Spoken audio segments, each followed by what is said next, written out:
Eso me encontrado, ¿no?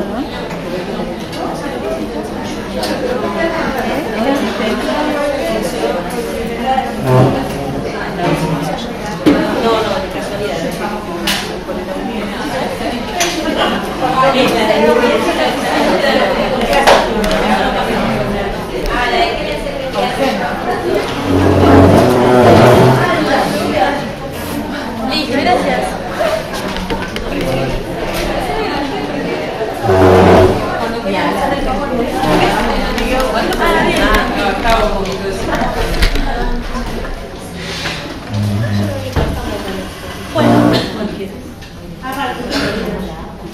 Bueno, buenas tardes, gracias por la invitación, mi nombre es Paula.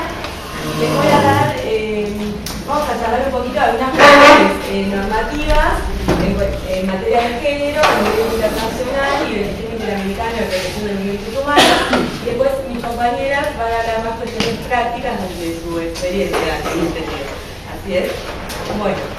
En primer lugar, bueno, tenemos el marco normativo en cuestiones de género que lo pueden ir viendo en el Power. Creo que lo importante de esto es que nuestro país ha adherido al sistema de protección internacional de los derechos humanos, el sistema interamericano, y eso va a hacer que estos instrumentos internacionales a los cuales ha adherido son las directivas que después han seguido a nivel interno en su normativa. Y bueno, por eso me interesa empezar hablando un poquito de lo que es la CEDAW, que es la Convención sobre la Eliminación de todas las formas de discriminación contra la mujer, que forma parte del Sistema Internacional de Protección de los Derechos Humanos. Y lo importante de esto es que en nuestra Constitución está el artículo 75, que no sé si, bueno, lo conocen, tiene que ver con las atribuciones que tiene el Congreso de la Nación, y en su inciso 22 le da jerarquía constitucional a determinados tratados de derechos humanos, y esto es importante porque significa que pasan a ser tan importantes y a estar en la misma jerarquía que el resto de los artículos de la Constitución. Entonces, así como nadie duda que por el artículo 14, por ejemplo, tenemos derecho a la libertad, a trabajar, a transitar libremente por el territorio argentino, de esta manera también tenemos derecho a un montón de cuestiones que están legisladas en estos tratados de carácter internacional y que tienen jerarquía constitucional, ¿sí? Tanto a nivel internacional como a nivel interamericano, con lo que es la Convención Interamericana de Derechos Humanos y otras convenciones, ¿sí?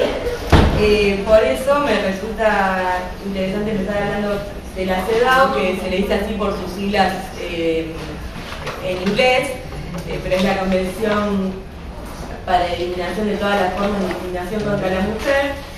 Y bueno, y también tenemos lo que les comenté, los sistemas de protección y promoción.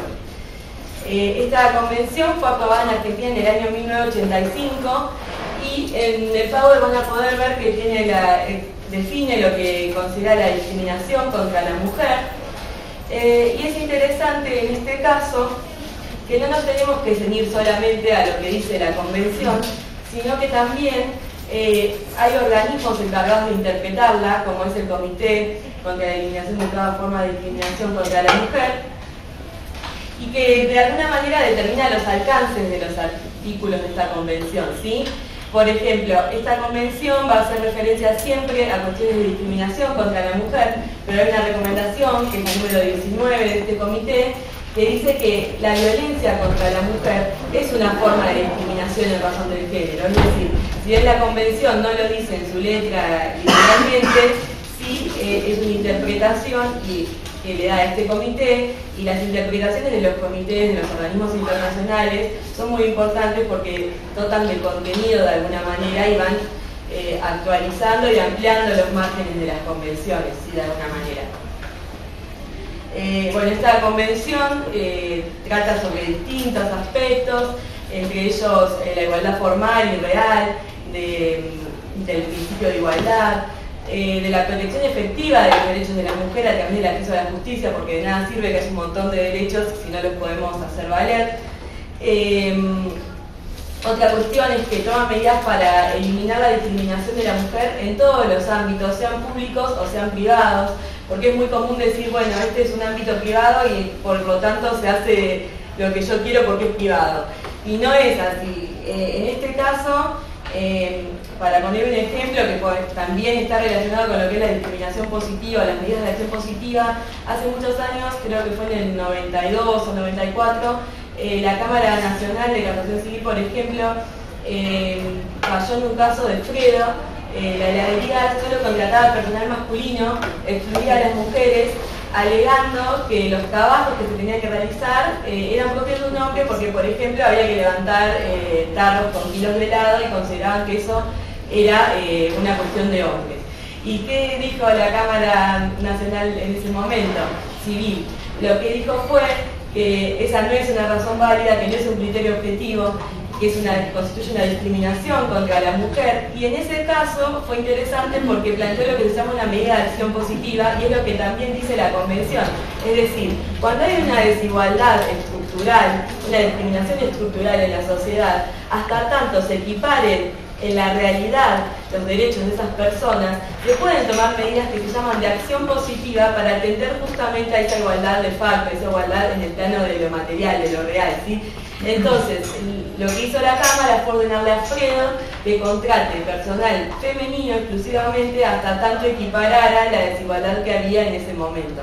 Bueno, es un ejemplo como para que vean que lo que estamos hablando no es una cuestión simplemente programática a nivel internacional, algo que queda lindo escrito, sino que nuestro país está obligado a seguir con esos lineamientos y nosotros tenemos la posibilidad de reclamar esas cuestiones, ¿sí?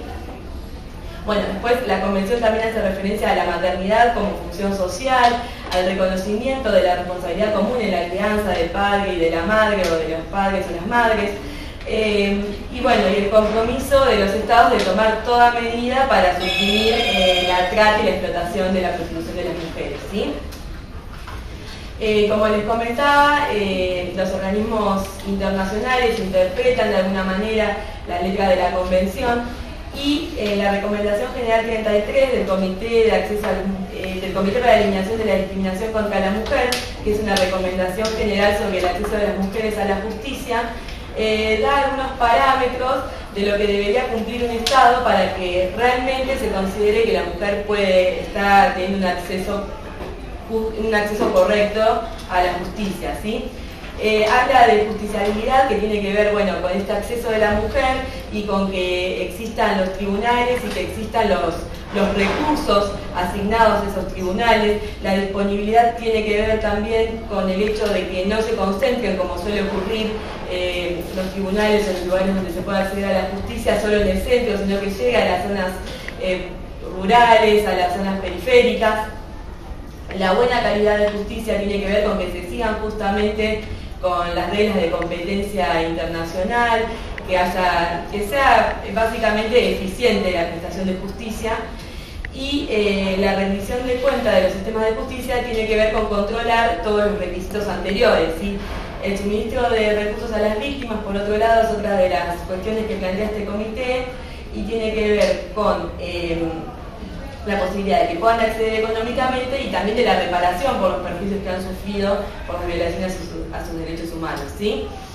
Después, también este comité exhorta a los estados a que tomen medidas para evitar la marginalización de las niñas, y en este sentido es importante que las menores puedan acceder a la justicia sin la necesidad de que sus tutores legales estén de acuerdo, porque eso hace que quizás en situaciones de violencia intrafamiliar la menor esté totalmente desprotegida, ¿sí? También este comité habla sobre concientizar y fomentar la capacidad de las personas que están encargadas de prestar justicia para eliminar los estereotipos de género y para que se realicen las investigaciones y las resoluciones y todas las cuestiones que se realizan en la justicia con una perspectiva de género, ¿sí? Y por último, que se deben institucionalizar sistemas de asistencia jurídica y de defensa pública para que las mujeres puedan acceder a la justicia. Como les comentaba, no solo tenemos a nivel internacional la protección de los derechos humanos de la mujer y, bueno, y de la población en general, sino también a nivel interamericano. Entre ellos tenemos la Convención Interamericana para Prevenir, Sancionar y Erradicar la Violencia contra la Mujer, que es la Convención de Belém do Pará, que fue aprobada en Argentina en el año 1996. Esta convención sí es específica sobre la violencia contra la mujer, y bueno, pueden ver en el Power que está lo que entiende esta convención por violencia contra la mujer, y específicamente deja en claro que la violencia contra la mujer puede darse en un ámbito privado o en la unidad doméstica, puede darse en el contexto de la comunidad, o puede ser perpetrada, puede ser tolerada por los agentes del Estado, ¿sí? Tiene distintos perfiles de alguna manera. Y en el preámbulo habla de que la violencia contra la mujer es una manifestación de las relaciones de poder que han sido históricamente desiguales entre las mujeres y los hombres. Bien, por último, quisiera hablar de algunos estándares que ha dado la Corte Interamericana de Derechos Humanos en materia de género, no solamente de violencia contra la mujer, sino de la condición de las mujeres. Por ejemplo, hay un caso que es Campo Algodonero versus México, que fue resuelto en el año 2009. Se trata fue en Ciudad Juárez, en México. Había un contexto de que estaban ocurriendo muchos crímenes de mujeres en razón de género, y el caso llegó a la corte por 3 chicas que estuvieron desaparecidas y fueron encontradas muertas en un campo algodonero, justamente, ¿no? En este caso, la Corte lo que dice es que por un lado hubo un reconocimiento de la responsabilidad internacional del Estado por parte de México, porque sus representantes dijeron algo así como que la sociedad de México era discriminadora contra la mujer y que se vivía en ese contexto. Entonces la Corte interpreta esto como un reconocimiento de responsabilidad, porque lo que está diciendo el Estado es: yo sé que están muriendo mujeres en razón de su género, por lo tanto significa que tiene conocimiento de lo que está pasando. Sin embargo, también pone un límite y dice, bueno, por más que el Estado sepa que hay un contexto de discriminación y de muerte de muchas mujeres, no se lo puede hacer responsable así, sin más, de la muerte de todas las mujeres, por más que sean femicidios o por más que sean en razón de su género. Pero hay 2 niveles. Entonces, yo no puedo hacer responsable al Estado siempre, pero una vez que el Estado se entera que una mujer, una persona, está desaparecida, tiene que tomar inmediatamente todas las medidas de acuerdo a los protocolos de investigación para poder encontrar con vida a estas mujeres. No sé si han escuchado, pero es muy frecuente que se diga no, hasta que no pasen 24 horas no se puede hacer nada, o que la comisaría no reciba la denuncia, basándose en motivos de este estilo. Y la realidad es que esto es totalmente inconstitucional y no se puede hacer. O sea, una vez que el Estado tiene conocimiento de que una persona está desaparecida, tiene que tomar inmediatamente las medidas para poder encontrarla, porque estas primeras horas son cruciales. Siempre lo que dice la Corte es que se tiene que tratar el Estado tiene que ponerse en el foco de que la mujer sigue con vida y está en peligro, es decir, ir y buscarla, ¿sí? Algo que me resulta interesante que dice la Corte Interamericana es que el hecho de la impunidad de los casos de femicidios, de violencia contra las mujeres, de alguna manera el mensaje que le está dando a la sociedad es: la violencia contra la mujer es tolerable, es parte de la vida diaria, no es algo que nos ocupe en primer lugar, ¿sí? Y el hecho de que existan indicios de que una persona, de una mujer desapareció por un acto de violencia y no se investigue, esta medida de no investigar puede constituir en sí misma una discriminación basada en el género. Después hay otro caso que es Atala Rijo versus Chile, que bueno, que fue muy conocido, no sé si recuerdan, es de una madre que estaba casada, tenía 3 hijas en común con su marido, se separan y ella arma su vida con una mujer. A partir de ahí, ella, antes de haber formado pareja con una mujer, tenía la custodia de sus hijos. El padre de los niños, cuando se entera de que ella estaba con una mujer, empieza con todos los mecanismos legales para quedarse con la custodia, con la tutela, alegando que, bueno, que en razón de la orientación sexual de su ex mujer o de su ex esposa, los niños podían tener algún tipo de menoscabo en sus derechos, ¿sí? Llega hasta el máximo tribunal de Chile, que dice algo por el estilo en cuanto a que en razón de la orientación sexual los menores podían tener algún tipo de perjuicio en razón de la orientación sexual de su madre. Y bueno, acá puse un extracto de lo que dice la Corte Interamericana, porque este caso llega a la Corte. Si bien primero no quiero que quede tampoco fuera de contexto, la Corte trata todo el tema de la discriminación, de la prohibición de discriminación en razón de la orientación sexual y demás. También dice que la orientación sexual es parte de la identidad de la mujer, ¿no? Entonces, exigirle a la mujer que cambie un aspecto de su identidad para dedicarse a la crianza de sus hijos es responder a una concepción tradicional sobre el rol de la mujer que debe estar dedicada a su familia, al hogar y que esa debe ser la prioridad. O sea, sin perjuicio de que no debería cambiar su identidad porque es una cuestión discriminatoria la que plantea la justicia chilena, ¿sí? Y después tenemos el caso Velázquez Pais versus Guatemala, que es del año 2015, es bastante reciente y sorprende también por eso. Es el caso también de una chica que desaparece y luego fue encontrada muerta.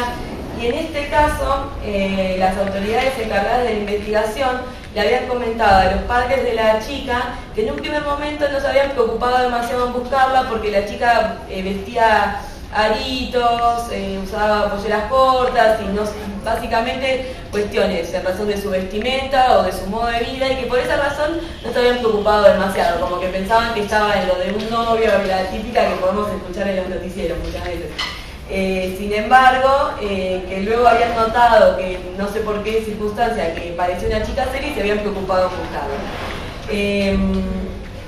Entonces acá la Corte lo que dice es que los estereotipos de género, como son estas cuestiones de las expresiones de género, de por qué y de juzgar el modo de vida de las personas, bueno, que los estereotipos de género no solo son consecuencia de la violencia, sino que también son la causa. Y es muy grave que las autoridades y que las personas que supuestamente están encargadas de velar por el cumplimiento de los derechos dentro de un Estado, como son las autoridades judiciales o los investigadores de alguna manera, como pueden ser los fiscales, se dejen llevar por estos estereotipos y lo reflejen en sus políticas públicas y en las prácticas que llevan a cabo en el Estado, ¿no? Entonces exhorta a los Estados justamente a terminar, a erradicar este tipo de estereotipos. A su vez, la Corte habla de que, bueno, el concepto es en derecho hay un concepto que es el de reparación integral, el de indemnización, que tiene que ver de alguna manera con volver las cosas al estado anterior, con darle a la víctima todo lo que perdió en razón de esa violación de derechos humanos que sufrió. Pero acá lo que dice la Corte es, no solo las reparaciones tienen que tener un efecto restitutivo, sino que también tiene que ser correctivo, tiene que haber una vocación transformadora de la realidad en las reparaciones en este tipo de casos, porque no podemos quedarnos con que, bueno, con que la familia de la chica que murió por la violencia machista tenga una indemnización, que cobre algo que, bueno, que pueda utilizar, sino que también hay que imponerle al Estado que se está declarando internacionalmente responsable, hay que imponerle algunas medidas, la realización de medidas que tengan la capacidad de cambiar algo en el contexto y en la sociedad en la que está instaurada esa violencia, ¿no? Entonces, en todos estos casos que les estuve contando de la Corte, se impusieron distintas medidas. Acá seleccioné algunos como para que vean que no es solamente la indemnización económica con la que puede ser sancionado el Estado, sino que también la Corte, por ejemplo, bueno, lógicamente obligaba al Estado a conducir eficazmente la investigación de esos casos con perspectiva de género, sin hacer caso a esos estereotipos, para individualizar a los responsables, que las víctimas reciban la asistencia médica, psicológica, psiquiátrica que necesitan. Después otros actos que son, por ejemplo, de alguna manera simbólicos, que tienen que ver con actos públicos en los que representantes del Estado deban pedir disculpas o levantar monumentos. También implementar órganos jurisdiccionales que estén especializados en la violencia de género, que cuando se le recibe la declaración de una víctima se hagan en condiciones apropiadas, que no se las trate como si ella hubiera sido la culpable de lo que le pasó. Por otro lado, en cuanto a la implementación de protocolos de búsqueda, bueno, como les comentaba un poco hoy, que nunca pueden estar supeditados a una cantidad de horas mínima de horas. Por ejemplo, cuando la comisaría dice no, tiene que haber pasado 24 horas, o también que se tienen que trabajar las fuerzas de seguridad en su conjunto. Bueno, que hay que asignar recursos, porque sin asignar recursos puede haber muchos programas, pero son de muy difícil ejecución. Que bueno, que si bien lógicamente hay que seguir una línea de investigación, el Estado no puede descartar arbitrariamente un lugar, o sea, investigar un lugar y no otro, ¿sí? Y después, por otro lado, algunas medidas ya más relacionadas con lo tecnológico, como pueden ser las páginas web que contienen las bases de datos sobre las personas que están desaparecidas, un lugar donde cualquier persona, aunque sea de manera anónima, pueda brindar datos que conozca sobre la desaparición o sobre el posible paradero de alguna persona. Y también la implementación de cursos de capacitación, tanto para los agentes estatales, como pueden ser los jueces, los fiscales, o parte de la administración pública, sino también para las fuerzas de seguridad. Y eso es muy importante porque hay muchos casos de violencia de género en manos de agentes de seguridad, ¿sí? Y de alguna manera lo que dice la Corte en este caso es que capacitar a las fuerzas de seguridad es lo que puede llegar a hacer que en algún momento estos hechos dejen de repetirse, ¿sí?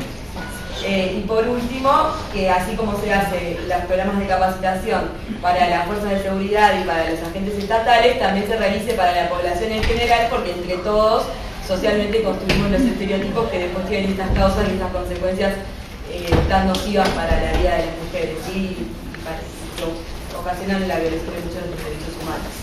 Bueno, esto por el momento,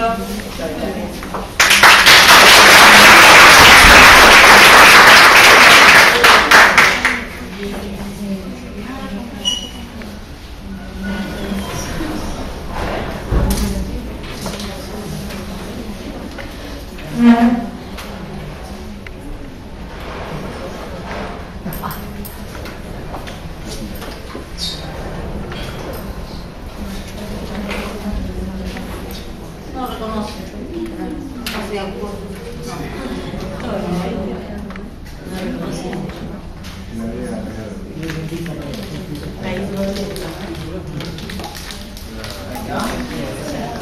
Sí, continúa el director.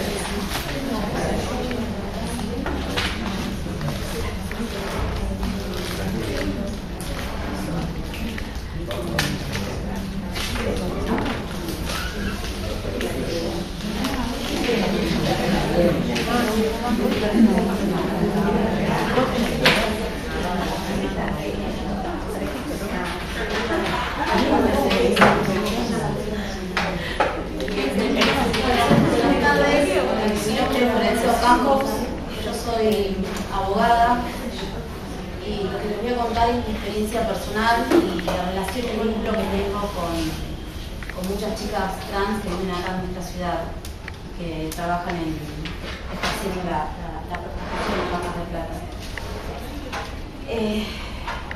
Yo en el 2014, desde el 2014 estoy trabajando con la comunidad trans. En el año 2014 me recibo. A los días de recibirme, una chica que estaba detenida en la unidad número 50 Batán, que es una unidad destinada a alojar a mujeres, se acercó en el marco de un taller que yo estaba desarrollando, un taller de derechos humanos, y me pidió asistencia jurídica. Fue a partir de ese momento que empezaron a multiplicarse las experiencias con las chicas, y a partir de ese momento también empecé a ver la triste realidad que estaba atravesando este grupo comunitario. Sufren discriminación, estigmatización, persecución y criminalización por parte de las agencias del sistema penal, ya sea de la policía o de funcionarios judiciales, jueces, fiscales y hasta también de defensores, que justamente tendrían que defender. como no tienen acceso a un trabajo formal, no tienen otra alternativa más que ejercer la prostitución, con todo lo que eso implica. Tienen que soportar la noche, soportar el frío, el robo de las pertenencias, ya sea en la vía pública, como están trabajando en las paradas, como también en sus casas, cuando hay allanamientos, que les roban los celulares, les roban carteras, les roban dinero, les roban las computadoras. Eso no figura en las actas policiales, se lo roban. Y después no puedes reclamarlo porque no figuran en el acta. Están dispuestas a contraer enfermedades de transmisión sexual, requisas humillantes. Esta es una práctica que tiene la policía, pero se extralimita en esa potestad que tiene, porque terminan llevando a cabo prácticas macabras. Las desnudan en el medio de la calle, delante de cualquier persona, las desnudan hombres, cuando en realidad tendrían que ser requisadas por personal policial femenino. Les revisan sus zonas, sus partes íntimas, también acosos sexuales, falsa imputación de delitos, que esto es muy común en la práctica de la policía, fraguar los hechos para criminalizarlas en la venta de estupefacientes. Muchas veces les ponen droga y quedan presas, porque tienen comercializar con estupefacientes tiene una pena alta. Entonces, lamentablemente, hasta que finaliza la investigación, capaz que terminan estando un año mínimo detenidas por ese delito. Hubo en el 2016, agosto de 2016, una chica estuvo detenida 14 meses, un año y 2 meses, por este delito, y cuando fuimos a juicio, yo era la abogada, y se pudo demostrar que las actas policiales estaban falsificadas, todas las firmas, los testigos. Sí, terrible. Y bueno, quedó en libertad porque se declaró la nulidad del acta de procedimiento. Como que el hecho no existió el hecho. Pero ¿qué pasó? Estuvo un año y 2 meses detenida. Y bueno, después también a Preta también le pasó, pero bueno, eso lo va a contar después. También sufren violencia y abuso por parte de la policía. Hace 2 años una chica que estaba en su parada trabajando, se le acercó una persona, le quiso robar la cartera, ella se resistió, el tipo le pegó un tiro. Por suerte no fue de gravedad, le pegó en la pierna, pero no fue grave. Pero la persona que intentó robarle, que le disparó, era un policía que estaba vestido de civil. A los días recuperó la libertad. A los días, rápido. También sufren extorsión y pedidos de coima. La policía tiene una caja recaudadora del ejercicio de lo que le piden a ellas cuando ellas están trabajando, pero que les roban también.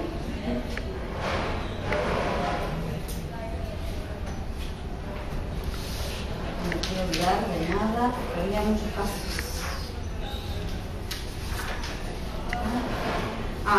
Sí, otro que yo participé bastante en esta causa. Fue en el 2016, el 15 de abril de 2016, 7 de la madrugada. Una chica terminó de trabajar, se subió a un taxi, el taxista a las pocas cuadras le quiere robar, se logra bajar del taxi mientras iba en marcha. Eso fue el 9 de julio, Vijara.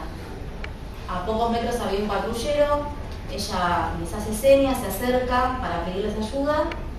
Eran policías de la comisaría cuarta, que la comisaría cuarta tenía miles de denuncias por abuso de autoridad, por maltrato, por papeles ilegales. Bueno,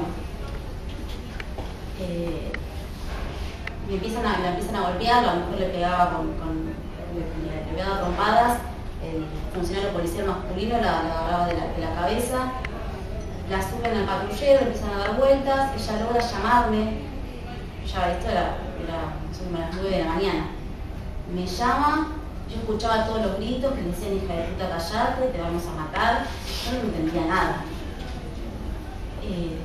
Bueno, al rato me llaman para decirme que ya le dieron la libertad, que la habían trasladado hasta la comisaría cuarta, pero el jefe le dio la libertad y le devolvió todas las cosas: la cartera, el celular, las llaves, la acompaña a hacer la denuncia a la fiscalía porque no dio que ir a la comisaría. fuimos a la fiscalía y después de un año a mí me llamaron para prestar declaración como testigo porque yo había escuchado, estaba al otro lado del teléfono y escuchaba todas las agresiones. No se investigó, no avanzó esa investigación. Cuando ella, en el momento de abordar, de hacer la denuncia, aportó los datos, las características físicas de estos policías, no sabía sus nombres, pero sí los describió y dijo dónde había estado detenida, era como señor Cuarto.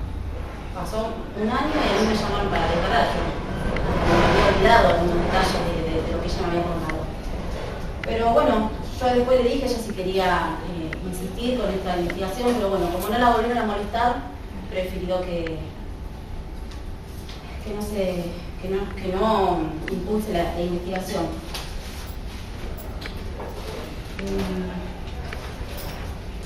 Bueno, después la violencia y discriminación que sufren estando detenidas en el tratamiento penitenciario.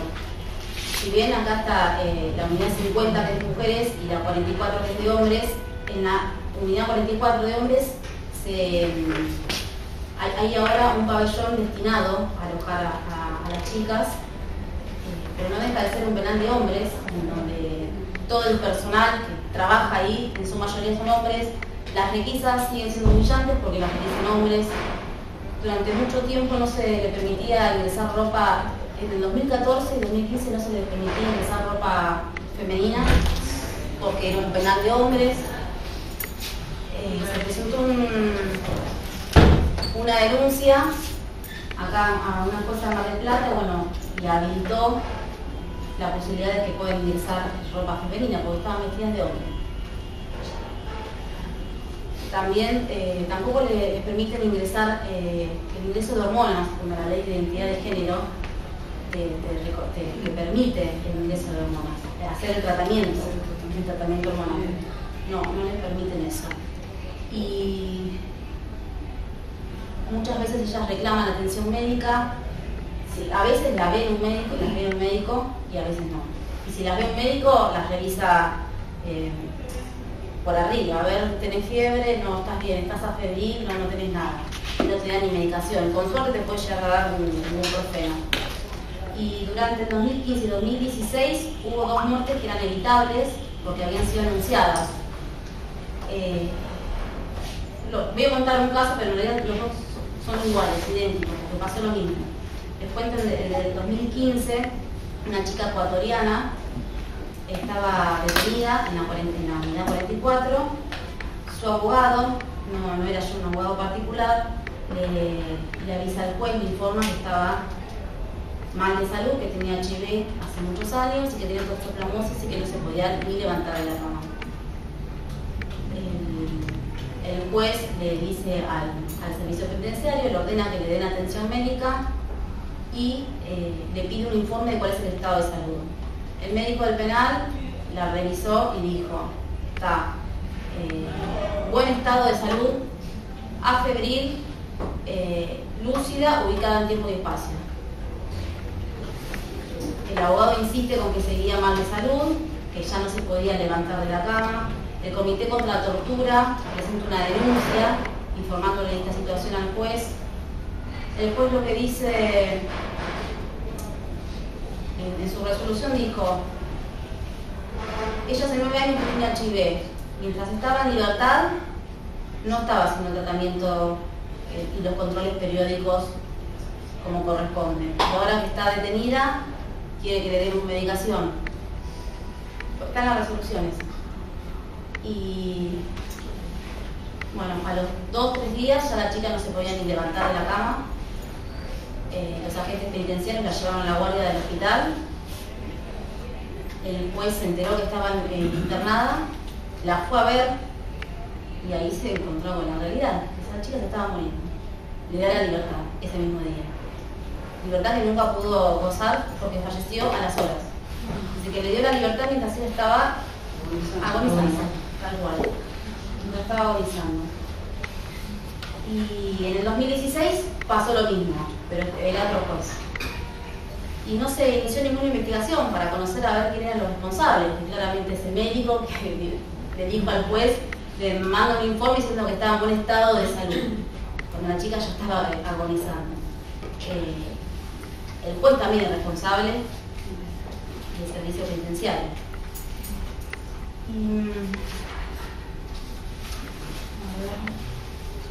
Bueno, cuando yo tengo una persona que está detenida y está mal de salud, lo que siempre se hace primero es intentar la libertad, y si no se puede, un arresto domiciliario, que implica que estás detenida pero en tu casa. Podés tener otros cuidados, podés tener a alguien que te vaya a la farmacia y te compre los medicamentos, y aporto la historia clínica y pido que se haga un informe socioambiental en el domicilio donde esta persona podría vivir.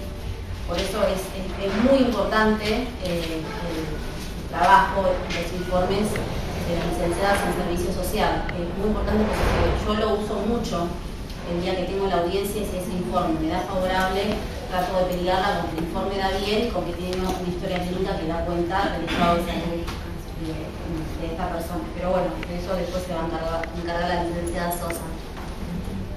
Y finalmente, respecto a la ley de identidad de género, en las resoluciones judiciales y en las actas de procedimiento de la policía, las chicas trans no son llamadas por el nombre elegido, que es un nombre femenino, sino por el nombre que figura muchas veces en el DNI, y ellas hicieron el cambio de género en el DNI.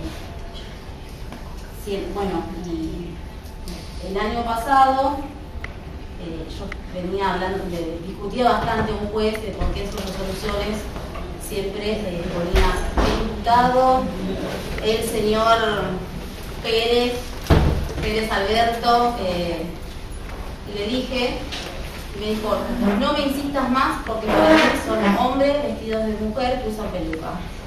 Y punto. A mí me sorprendió porque me lo dijo enojado. Yo me quedé mirándolo y le dije, bueno, pero tenemos una ley que... Tenemos una ley... 800 de la República. Tenemos una ley que reconoce esto, y usted tendría que dar el ejemplo. Se quedó mirándome y se fue. Pero a partir de ese momento se sintió mal, porque a partir de ese momento sus resoluciones empezó a llamarlas por el nombre femenino. Algún ruido le hizo. Algún ruido le hizo, sí. Pero cuando me dijo eso, yo dije, ¿qué le digo?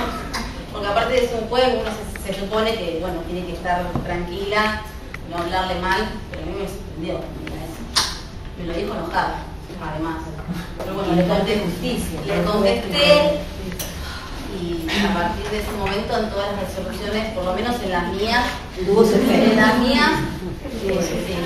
produció efecto. Bueno, y ahora acá invitamos a Preta a que cuente un poco. Ella es militante de los derechos de acá de Mar del Plata, de todas las chicas, es la representante. Ante todo, primero gracias por estar acá presente, porque es muy importante para mí. Mi nombre es Preta Naomi Tábara, vivo hace 11 años en la Argentina y siempre fui activista y militante de los derechos de las mujeres trans, no solo migrantes, sino en términos generales. Y si bien es cierto, no preciso ser abogada para saber mis derechos y saber lo que mis compañeras precisan, ¿no? Hace muchos años yo vengo articulando con diferentes organizaciones, con la salud, con la educación, con diferentes organismos, tanto del Estado como privado, para poder mejorar la calidad de vida de mis compañeras. Porque si bien es cierto, el estado vulnerable de la calle, de las mujeres trans, es difícil por lo que pasamos y por lo que pueda pasar el resto, ¿no? Y por ello siempre digo, por ahí ellos no tienen voz.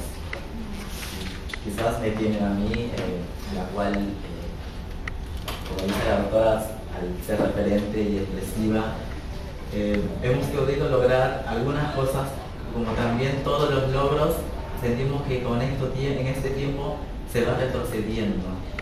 Entonces estamos para atrás, porque se ha reproducido la violencia institucional, se ha reproducido la violencia en la sociedad misma, en la calle, donde las compañeras laboran, donde las compañeras hacen el trabajo sexual. Entonces es una problemática grande que he generado, para mí también sobre todo, porque represento a mis compañeras, el pensar y el estar dándole la cabeza cómo puedo yo llegar a diferentes entes para que nos den una mano. Porque si bien es cierto, la mayoría de ustedes pueden tener sus familias sólidas, pero las mujeres trans no. Las mujeres trans siempre somos despojadas de nuestras familias, lo hablo en términos generales, por ahí poca educación, no tenemos acceso a la vivienda, no tenemos acceso a la salud, no tenemos acceso a un montón de cosas que podríamos tener como cualquier otra persona como seres humanos. Entonces eso me ha hecho y me hace todos los días levantarme y salir y estar en estos tipos de actos, así que de eso estoy. Y en cuanto a la noche, hace poquito, hace unos 3-4 días, el día del paro, tengo una compañera que ha sido golpeada cruelmente, en la cual he publicado en mis redes sociales, por lo que pasa, por lo que estamos pasando, y por el cual en la semana vamos a tener como una convocatoria general de todas las mujeres trans para ver en qué podemos solucionar, alguien nos solucione estos temas, ¿no? Porque más allá que la sociedad no quiera ver este tema minoritario, pero somos parte de la población. Entonces, esas cosas, y bien la doctora lo comentó, los casos en los que a nosotras nos criminalizan es tremendamente. Es como que nos quieren callar, y yo pienso que no estamos para que nadie nos calle, estamos para levantarnos la voz y levantar las voces y decir: aquí estamos, soy parte de una sociedad, somos parte de una sociedad, no queremos que nos incluyan, porque ya estamos incluidos dentro de la sociedad. Les comento algo que me pasó muy loco cuando tenía 19 años, mi primer viaje fuera de casa en avión, y cuando me bajo del avión decía: estoy acá. O sea que me fui a una ciudad grande y es como decir: estoy acá y nadie me puede decir nada por ser una chica trans. O sea que estoy incluido dentro de la sociedad. Si la sociedad no me acepta, muchas veces es problema de la sociedad y de la educación dentro de esa sociedad. Porque pienso que cada uno de ustedes son personas que para eso se están preparando, se están formando. Muchos ya son profesionales y van a ver y tienen la mirada de otra forma, de otra manera. Entonces, por eso siempre he dicho y lo digo a mis compañeras: la educación es la base en el mundo, no como lo dijo Nelson Mandela, pero es importantísimo. Entonces, esas cosas a mí me hacen todos los días estar y luchar y pelearme desde el lado de la altura, también con la policía. Tengo mis dimes y diretes por ahí, por el trabajo que voy haciendo, tanto en el tema de documentos con las compañeras transmigrantes, en el tema del asesoramiento, porque muchas por ahí, también muchas instituciones no te dan muchas explicaciones cuando vas a hacer algún trámite X, por ejemplo. Te dicen: tráeme esto, es delito. Y muchas veces estás, no sé, peor hay chicas que no tienen un grado de educación como para poder defenderse o decir: mira, hago esto, o no saben, algunas no saben qué es un correo, ¿a qué correo me van a mandar un documento? No lo sé. Entonces, si no lo explicas, y entonces también de esas bases hacemos, la gente que trabaja en instituciones, ¿no? También estamos trabajando desde ese lado, y a raíz de todo lo que pasó por mis luchas, me cuento mi experiencia que me involucraron en un tema de trata de personas hace un año atrás más o menos, y además por luchar, por militar, por hacer que los derechos de mis compañeras se respeten, por hacer que mis compañeras no se callen, o por ahí alguna compañera me llamaba y me decía: Preta, la policía me está haciendo esto. Entonces yo agarraba la moto y me iba volando y llegaba y decía: mira, lo primero que me presentaba, nadie decía qué está pasando, o sea que por lo menos explicarme, necesito una explicación por qué mi compañera así, o muchas veces estando esposada han sido golpeadas cuando yo estoy viendo. Entonces es aberrante lo que pasa, no se le hace nada, o sea que a nadie en el mundo. O sea, y esas cosas también hicieron que por ahí me pasen en un tema de trata, cuando me ha dado que ver con la trata, algo ilógico, como digo yo. Si bien es cierto, ellos creo que tienen la trata con el trabajo sexual, tiene que ver el trabajo sexual. O sea que que se condene a la gente que hace trata, siempre digo, pero después por ser trabajadora sexual o por pagarte un esquina o porque no te gusta cómo yo vivo, pienso que no puede ser que vengas y me condenes, o no puede ser que vengas o me estigmatices o mandes a allanar mi casa y encontrar nada, porque ¿qué puedes encontrar en mi casa? Si soy una persona común y corriente como todas. Yo siempre digo, a nosotras, a la gente más vulnerable, somos las que más somos criminalizadas que otro tipo de gente. El resto de gente está afuera, está libre. Entonces, ¿quiénes ya hacemos las estadísticas en las comisarías? Somos nosotras. Quienes forman los expedientes para hacer, formamos parte de nosotras, la población más vulnerable. Entonces a esto, mi lucha siempre va a esos actos malos que nos suelen pasar y a pesar de todo, ahí estamos y la seguimos luchando gracias al absorbimiento de Flor y a un grupo de personas, de profesionales que están siempre, de organizaciones que me dan la mano, de hecho que he tenido el placer de trabajar mucho tiempo. Entonces, de verdad, es amplia, capaz se les cansaría decir todo lo que pasa dentro de lo que es la comunidad trans. Es compleja, porque a veces nosotras por ahí decimos, la vemos a una chica parada en una esquina y está toda divina y se despampanante. Por ahí decimos una u otra cosa, pero detrás de esa mujer trans es un mundo, y ese mundo tiene una familia, tiene hermanos, muchas compañeras están aquí trabajando, exponiéndose en la calle, la salud, un montón de problemas, pero que detrás tienen 2 o 3 hermanitos que están estudiando, que están en la universidad como ustedes y como tantos. Entonces, aunque las familias están dedicadas y que ellos lo único que hacen es ayudar a la familia y darles esa mano, aunque quizás no tengan nada acá, pero son generadoras de la economía de su familia. Entonces, pienso que la gente que no tiene una profesión, o como yo, como las compañeras que estamos en la calle, es lo que nos toca. Pero lo que nos toca es porque tenemos un sistema y que tenemos un Estado que no está presente y que nunca estuvo presente. Por más luchas, por más marchas, no está presente. Pero no por eso vamos a bajar los brazos. No por eso yo no bajo los brazos. No porque me puedan decirme, mira, la encarcelamos o la criminalizamos por algo y cuando sale no va a luchar más. No, al contrario, eso me hizo más fuerte, me hizo que salga y luche porque no tengo nada, o sea que a mí la justicia no me puede decir lo que, no me puede condenar por algo que no hice. Entonces me dio más fuerza, salí con muchas más ganas de si bien es cierto, los 23 días son mortales, escribí muchas cosas de estar adentro y yo siempre digo, hace poco me hicieron una entrevista a una periodista de la CNN y le preguntaba sobre el tema y entonces me decía, ¿qué es la cárcel para vos? Que obviamente yo nunca pisé una cárcel como mi libertad, como todas ustedes, de salir y estar. Y yo le dije así en 2 palabras, es estar muerta en vida. Y eso es la cárcel. Es estar muerta en vida porque lo único que tienes es un par de zapatillas, 2 ropas de muda y nada más. Y después sientes que todo tu mundo se te ha ido y siendo inocente.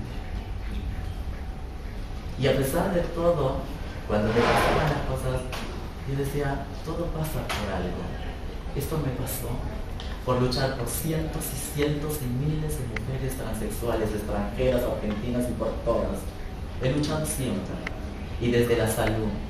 Cuando no hemos podido que las compañeras, con algún tema patológico de la salud, que no se le ha podido sanar, las curas, se las ha enterrado con tanto dolor, lejos de sus familias, lejos de los que más aman, tristísimo, si es bien cierto.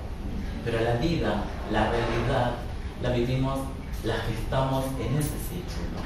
Por ahí capaz ustedes no, porque por ahí conocen a las chicas trans porque son trans, o por ahí porque las ven, o porque las ven así. Pero detrás hay toda una historia, hay toda una vida, y hay todas unas ganas de salir adelante cada una de ellas. Y esas manifestaciones que a veces tenemos, las compañeras, por ejemplo, siempre escucho que hay alguien que subestima o que le dice la otra borracha, la otra drogada, la otra así. Esas manifestaciones son por algo, porque en la vida le pasó algo a esa compañera, porque no tuvo una oportunidad, porque tuvo a los 12 años y se hizo gay y después se hizo una chica trans y la despojaron de su familia.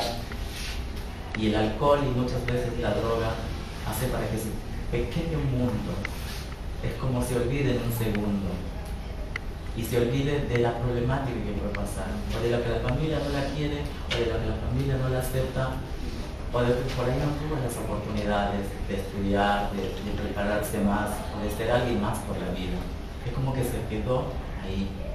Por eso yo siempre les digo a mis compañeros, jamás en mi vida les hubo a nadie, por más que a mí me haya preocupado, pero por ahí yo trato de ser superadora a todo, superadora porque conozco desde el penal de adentro a mis compañeras, porque también articulamos con el penal para llevarles cosas a las compañeras, que tenemos 17 compañeras, ahora 18 privadas de su libertad, es un bastante índice.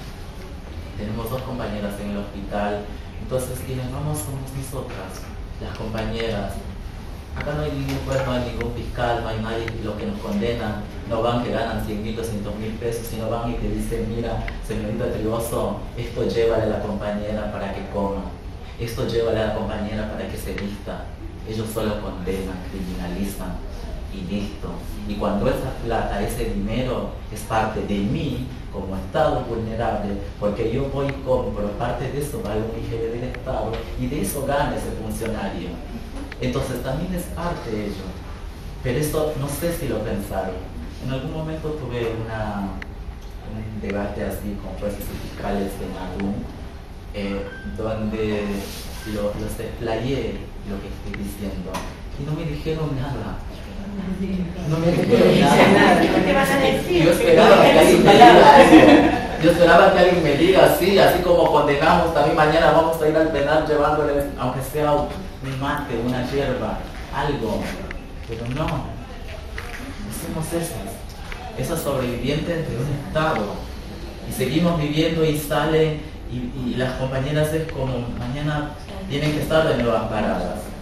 Por eso. Legalmente no están obligados los jueces a asistir a sus condenados o a su... ¿No están? Tendría que cubrir esa necesidad, no la cubre con la población general. Obligados a garantizar, pero todo el deber ser, no el deber ser, como no dice el campo. ¿Cómo lo garantizás eso? A nosotras, pero a lo que voy yo también entiendo que no es general, de la que voy nosotras somos las que más estamos adentro, a la que más muchas veces la policía viene y te vulnera. Lo que pasa en la zona roja, la policía viene 4 o 5 patrulleros, te ponen al capó del coche, te empiezan a hacer una requisa de migrante, porque lo único que te hacen es miles de coches pasando, ellos te bajan la ropa y nada, entonces no puede ser que pase eso. Y es que uno se les dice, pero no te entienden, también la misma policía tiene una formación muy arbitraria y no tendría que ser así. Porque cuando lo primero que le dices, mira, señor Perdicumen, ¿por qué sos tan arbitrario conmigo? Si no lo preciso, necesitas tratarme bien. O sea, que como tiene que ser, como es el protocolo que tienes que hacer dentro del marco del procedimiento. Pero lo que es, ellos no. O sea, que ni siquiera te quieren escuchar porque ahí te dicen, sí, estás haciendo... ¿Cómo es esto que cuando no te dejas que la policía te resistencia a la autoridad y te pone las cosas? Es lo único que saben hacer, decir eso. Entonces, eso es una locura, no puede pasar. Entonces, como ellos son la autoridad y capaz que tiran al piso, mira, muchas veces eso calla. Y siempre digo, no hay que callar, hay que denunciar. Porque de 10 de 20 denuncias, una tiene que proceder, una se tiene que hacer justicia para que haya un precedente. Porque si callamos y callamos y callamos, no vamos a llegar a nada. Entonces, todas estas cosas que en la vida me van pasando y estas experiencias para mí, por ahí dentro de lo bueno y lo malo, también son satisfactorias porque llego a casa y digo, algo hice por mis compañeros. No puedo decir porque yo soy hija única, no puedo decir por el resto porque además que por mis padres, pero por mis compañeras. Soy una empedernida luchadora, por ahí desde el lado de pelearme, de luchar, de tener esas discusiones, pero con altura, no las discusiones que no me suelen ser, pero lo discuto con altura porque es como tiene que ser. A la gente se le combate con las discusiones tranquilas, con el debate. Entonces es como se puede combatir a la gente muchas veces que por ahí tiene ese tipo de altanería. Entonces cosas que así nos van pasando todos los días. Pero no hay un día que mi teléfono no suene a la madrugada o a la noche por los problemas de las compañeras, por la policía, o por la salud, o por la violencia en la calle, con diferentes tipos de gente que nos tiran piedras, que nos tiran una botella, que no sé qué. Y uno sale y hay que decir, la gente tiene que tomar conciencia, que no somos, no sé, no somos bichos raros, somos seres humanos. Soy una mujer común, corriente como ustedes, que lleva su vida lo más normal, no hay fuera de lo normal. Vivo en una casa como ustedes, me baño, duermo como ustedes, o sea que hay gente que piensa eso porque yo o qué es la normalidad, ¿no? Claro, es la normalidad, porque yo pienso que la gente cuando a veces va por las zonas donde las compañeras trabajan, o agarran y tiran una botella, agarran o te tiran con cualquier cosa, digo, ¿y este? ¡Está loco! Y no sabe con lo que se pueden llevar o con lo que se pueden encontrar, o sea que porque me pasó para la temporada de verano siempre suele pasar. Viene una familia, era una familia que vienen y era para carnaval. Y había dos chicos adelante y el señor y la señora y vienen y me echan espuma. Y es lo peor, que a una mujer trans le echen espuma porque si no, chao, decir que yo no me maquillo. Pero es lo peor. Viene así y el señor con los chicos adentro se para. Yo pensaba que va a cobrar al banco, porque no trabajo en un banco, que va a entrar a cobrar cajero. Y total, me echa el señor, se estaciona y me para y con la familia adentro. O sea, ¿qué ejemplo le das a tus chicos? Te juro, nunca lo hice y siempre le digo a comer, no lo hagan. No hubo la mejor forma. El hombre, bueno, supuestamente se iba.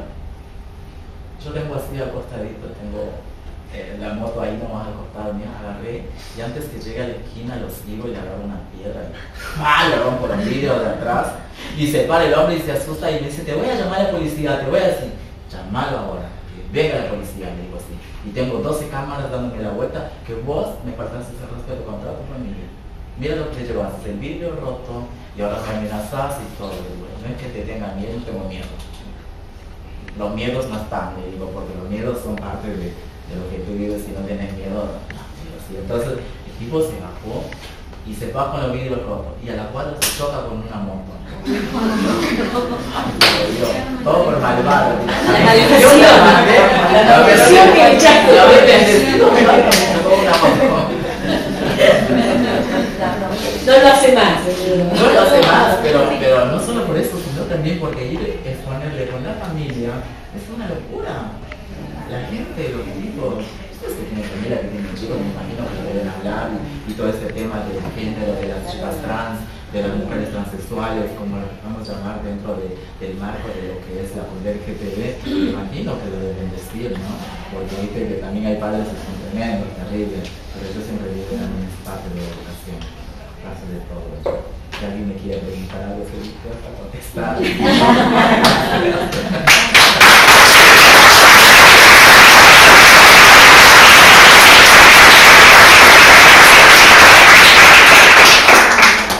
Bueno, difícil hablar después del testimonio de Frida.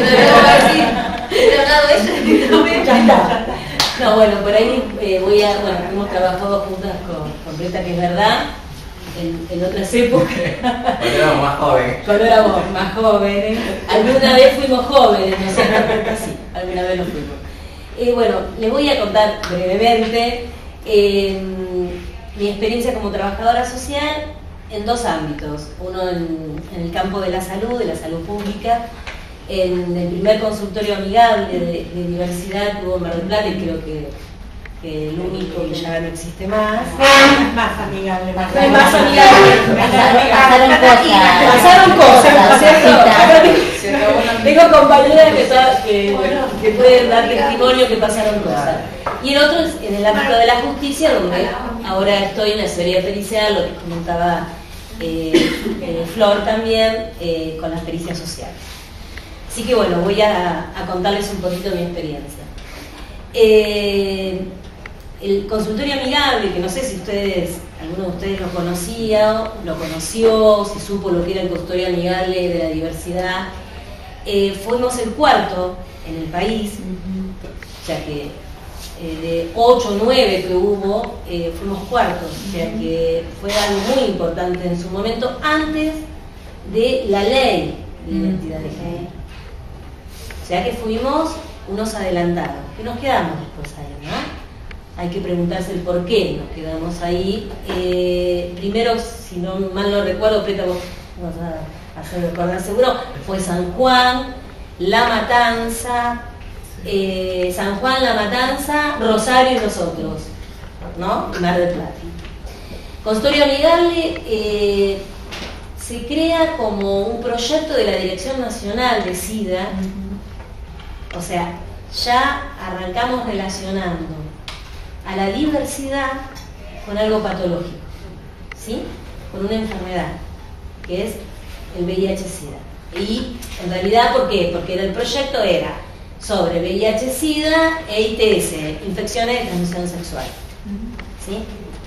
Bueno, arrancamos un poquito como un poco, a ver, pensando que la diversidad de género tenía que ver con esta enfermedad, que era el VIH, sobre todo el VIH-Sida.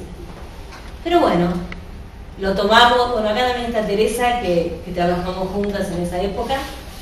El consultorio amigable significaba un espacio dentro de lo que era salud pública municipal, porque era dentro de lo que fue un centro de salud número 1, Colón y Salta, todo el mundo lo conoce, donde quien no se ha ido a vacunar, ¿no? a Colón y Salta, no era un CAPS, no era un centro de atención primaria de la salud, era más que nada un centro vacunatorio.